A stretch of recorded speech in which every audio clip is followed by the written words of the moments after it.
Seguinte, vocês sabiam que Afrodite e Hermes tiveram um filho? Seu nome era Hermafrodito, que é a junção do nome dos dois deuses. Ele era um menino extremamente bonito.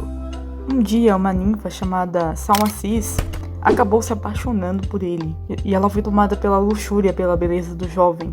Ela tentou seduzir ele, mas ela foi rejeitada. Quando Hermafrodito pensou que ela tinha ido finalmente embora, ele despiu-se e entrou nas águas vazias do lago para tomar banho. Salmacis então saiu de trás de uma árvore e mergulhou.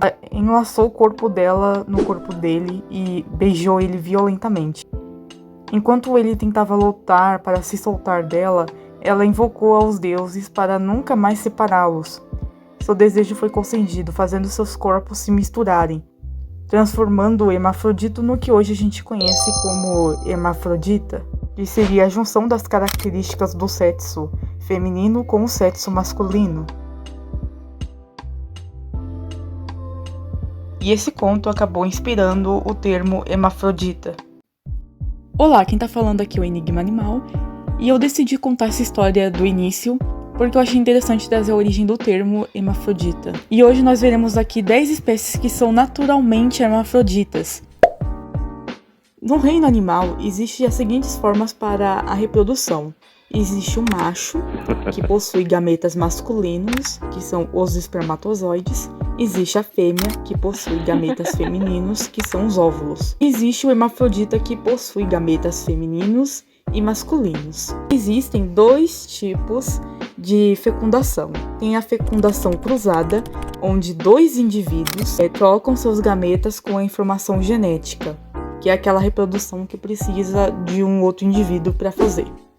E tem a autofecundação, onde o mesmo indivíduo fecunda seus gametas femininos com seus gametas masculinos, que é aquela fecundação que não precisa de um parceiro. Sabendo disso, a gente pode já ir para a lista. Minhoca. Minhocas são vermes que vivem em solos úmidos em todo o mundo. Vivem enterradas. As minhocas são hermafroditas, elas possuem testículos e ovários ao mesmo tempo. Porém, elas fazem a fecundação cruzada, ou seja, elas não podem se reproduzir sozinhas e precisam de um parceiro para se reproduzir. Cada minhoca, em condições ideais, pode deixar de 100 a 150 descendentes em um ano. A cópula delas é bem estranha, elas precisam ligar o corpo de uma forma que os gametas se encontrem. Camarão. Eles são artrópodes crustáceos. Existem espécies que habitam a água doce e outras que habitam a água salgada. Costumam ser machos em idades mais jovens e fêmeas em idades maduras. Eles também fazem a reprodução cruzada, que nem a minhoca, ou seja, precisam de um parceiro. Peixe palhaço. Um peixe de água salgada que é encontrado no Oceano Atlântico e Pacífico. O peixe palhaço nasce macho e, se não houver fêmeas por perto, um deles transforma-se em uma fêmea, para que a reprodução possa continuar, pois eles não se reproduzem sozinhos, eles também fazem a reprodução cruzada. Ou seja, o filme do Procurando Nemo não aconteceria, pois o pai do Nemo, já que a mãe no filme, não sei se vocês lembram, a mãe do Nemo tinha falecido, enfim, ter sumido. O pai do Nemo, no caso, teria se transformado na mãe dele, teria virado uma fêmea. E como no reino animal não tem esse senso de parentesco, provavelmente ele reproduziria com o Nemo. Enfim, é meio creepy pensar isso e estraga um pouco a infância, então vamos deixar isso de lado. Lesmas. São molúsculos que habitam várias áreas do mundo. Existem espécies que vivem na água e existem espécies terrestres.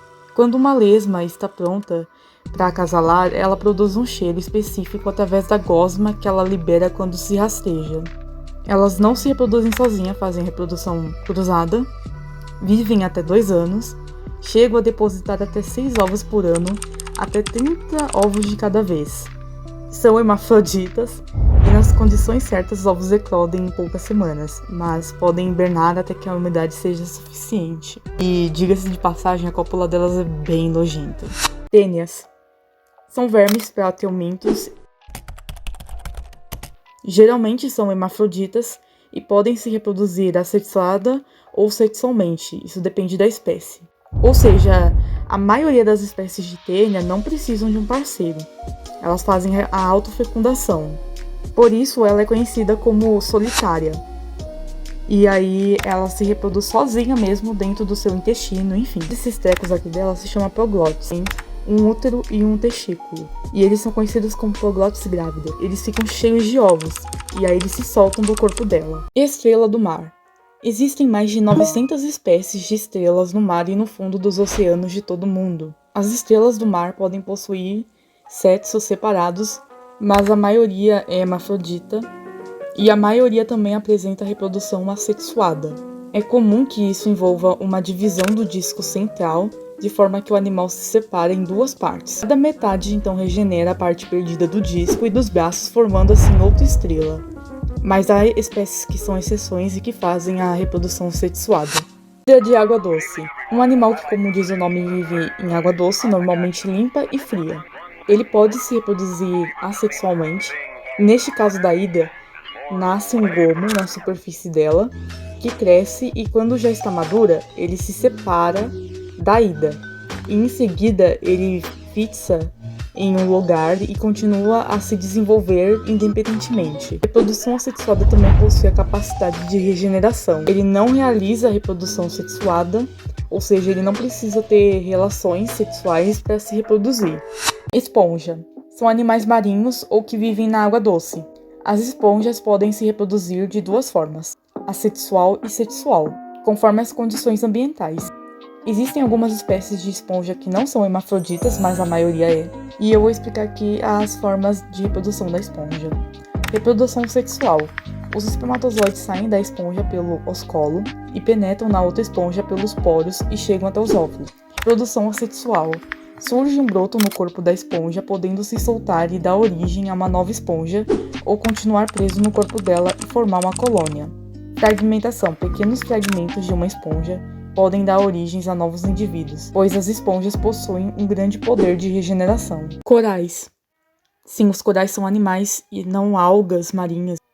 E, assim como qualquer animal, eles se reproduzem. Bom, existem corais masculinos que produzem espermatozoides e existem os corais fêmeas que produzem óvulos, que são conhecidos como pólipos. Como os corais vivem em colônias, podem ter machos e fêmeas na mesma colônia, então diz que o coral é hermafrodita. A fertilização ocorre durante o encontro entre a célula reprodutiva masculina e a feminina, e podem ser de dois tipos. A fertilização externa, onde os espermatozoides vão encontrar os ovos em águas abertas depois de terem sido agitados. A fertilização interna, os pólipos masculinos emitem esperma que são alojados numa incubadora de pólipos fêmeas. Durante a fertilização, forma-se a célula do ovo, que dá origem a uma larva, que vagueia durante algum tempo nas correntes marinhas antes de cair no fundo. Essa larva transforma-se então num pólipo que se liga numa rocha e torna-se uma nova colônia de corais.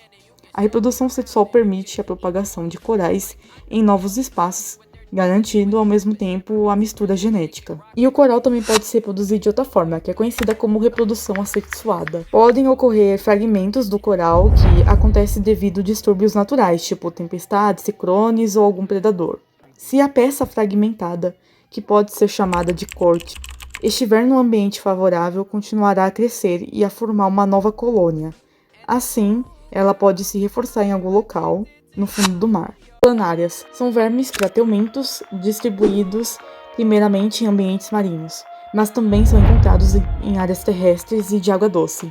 As planárias são hermafroditas e a reprodução que elas fazem é o seguinte: uma planária encontra a outra, uma planária penetra o pênis na outra e as duas saem grávidas desse ato. Ou seja, as planárias fazem a reprodução cruzada. Bom, foi isso, eu espero que vocês tenham gostado desse vídeo. Deixa o like e se inscreva no canal se você quiser ver mais vídeos como esse. Coloque aí nos comentários qual dessas reproduções você achou mais interessante ou mais estranha, excêntrica, enfim. Coloque aí e vem dar uma olhada nas playlists do canal e dar uma maratonada também. Compartilhe esse vídeo e coloque também nos comentários sugestões de temas, de ideias, enfim, coisas que vocês queiram ver aqui no meu canal. E é isso, um beijo e até a próxima.